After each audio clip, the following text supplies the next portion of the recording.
What if the thing you think you want isn't what you actually need? What if the empty choice is the one that saves you? This is a story about a man who owned almost nothing and somehow had everything.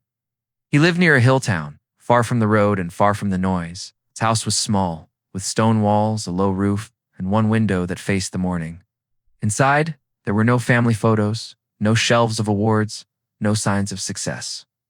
Just a bed, a table, a chair, a fire pit, and a narrow garden behind the house. He woke up early each day, before the birds finished arguing, before the town stirred. He washed his face with cold water, folded his blanket slow, and stepped outside barefoot. He checked the soil, pulled weeds by hand, and counted the leaves. Most days he grew very little, just enough greens for soup, enough herbs for taste. His work was simple, repeatable, almost boring. Chop wood, sweep ash, patch cracks in the stone. His hands were rough, and his back often ached, but his face stayed soft. In the evenings, he lit a small fire, just enough to warm the room. He stirred soup or made bread for himself, humming old tunes no one else sang anymore. Not loud, not for attention, just to fill the silence. People from the village noticed him, not because he was rich or wise, but because he smiled. When someone lost a job or fought with family, they walked up the hill. He sat on his step, talked, and sometimes cried.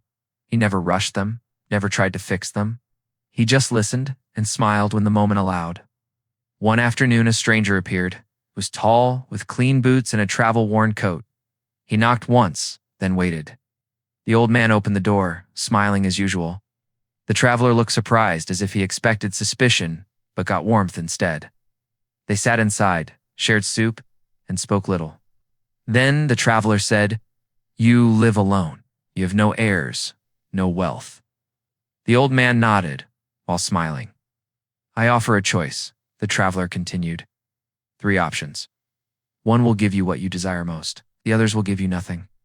The old man stirred the fire, but didn't answer. "You might regret refusing," the traveler said. The old man shook his head.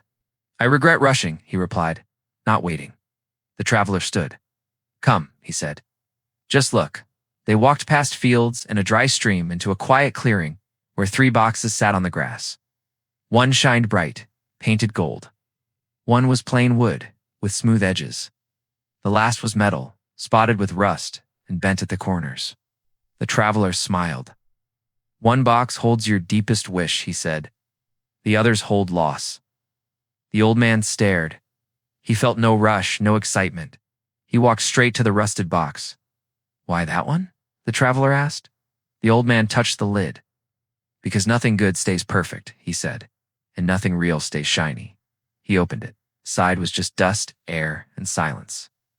The traveler waited, expecting disappointment. Instead, the old man laughed, a soft, gentle laugh. "I arrived in this world empty," he said, "and I have lost nothing." The traveler then opened the other boxes. The golden one spilled endless bright coins.